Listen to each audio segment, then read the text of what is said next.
I'm going to bring Chris up here because Chris is from the Golf Cart Girl CLE. And Chris was supposed to speak at the event 3 weeks ago, but they had some issues. So come over here, hold this mic. Sure. And I want you to, I want to ask you a couple of questions. Okay. All right? And the reason I want you guys to hear about Chris is this. He has an amazing story. So he started a business called the Golf Cart Girl CLE, but when he started it, it was just an idea in the head. So real quick, tell the story of what happened and what you did, because I love this story. Okay, so my wife and I are both veterans. She was in the Army, I was in the Marine Corps. She's a disabled veteran. So we went to a Browns game, and this is 2023. We went to a Browns game. We had a hell of a time walking. She had a really rough time getting all the way to the game, getting all the way through the stadium and everything. And we thought, man, this is really kind of a crappy, it's not a great experience. It's not a great experience for Clevelanders. Anybody that's ADA friendly, anybody that's disabled, it's just not a great experience. So we went and visited her family that summer down in South Carolina. They live in a golf cart community. So we got to sitting there drinking one night and we're like, hey, why couldn't we do this in Cleveland? Why can't we drive golf carts in Cleveland? What's stopping us? And eventually we walked into a golf cart a distributor and bought 4 golf carts. We just walked in and said, you know what, we're doing this. That's it, we're taking the chance, we're doing this, we're going back to Cleveland. We're gonna run a golf cart company that gives rides to Browns games. Mind you, no plan, no logo, no business. None. And will you say publicly how much you spent on those golf carts? We spent about $65,000 without any plan, nothing. We went down there and just winged it. 65 grand on a whim. And by the way, had no idea if you could even do it. Right, we weren't even sure if they were legal in Cleveland. We knew they weren't illegal because the state statute, Bob knows, the state statute says that any vehicle can drive on streets under 35 miles an hour in the state of Ohio. So golf carts are covered by that. So we took that as, hey, these things are legal. We're ready to roll. That's 65 grand gamble.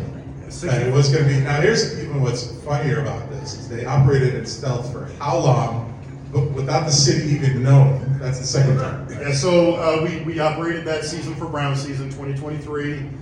We got to week 10 before the city caught up with us. We operated every Browns game. We had a great time. We dropped folks off that couldn't walk, folks that were having issues with walkers, dropping them off as close to the stadium as we could get.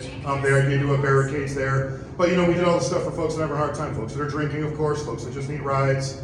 And we got to week 10 or 11. It was the Jacksonville Jaguars that week. And my wife, the golf cart girl, my wife ran into the public safety director.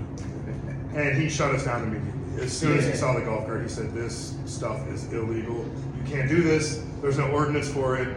We fought back and said, well, there's nothing that says we can't do it. The state of Ohio says it's legal, 35 or less. And they brought up some ordinance that the city has. Bob knows. The city had an ordinance. Basically, the city says if you don't have an ordinance, it's not legal. So that's what it came down to. We got shut down. So week 11 that year, we got completely shut down. That was it. And what's great is the story continues. So what did you do to fix the situation in classic entrepreneur style?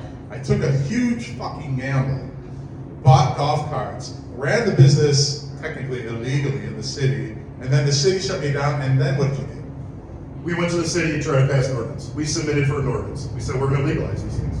If they're going to be illegal and we can let's legalize them. Let's do it. So we submitted an ordinance to the mayor's office, and it took, that was late 2023, early 2024, and they finally got legalized October 13th of 2025. We were told 3 months, by the way. I'm sorry, the city told us 3 months. Pretty amazing. The city gave us a 3-month quote. They said, hey, it's going to take 3 months. You'll be ready to go. Everything's fine. This is very easy, no problem. About 20-something months later, we were finally legalized. Bob back there helped us out a lot. Bob runs a golf cart company as well. He worked with me hand in hand on passing the ordinance and working through it. And finally, October 13th, after 2 years of fighting the city, golf carts are legal for commercial use in the city of Cleveland. Nice. All right, let's give him a round of applause. Come on. Ton of fighting, ton of blood, sweat, and tears. Ton of blood, sweat, and tears. I wanted you to speak a couple weeks ago for the bigger room, but we had to get this out because it's a great story, isn't it? I mean, my wife, who was sitting in the back, would have fucking killed me if I spent 75 grand on golf carts without a business plan or without permission. But I love it as an entrepreneurial story. story of grit in Cleveland. So congratulations. Thank you. Thank you. It's been worth the short time we've been open. It's been absolutely worth it. Yeah. It's been Thank you so much. Yes, Thank you for appreciating me talking about that. Thank you. Thank you, Chris. Thank you.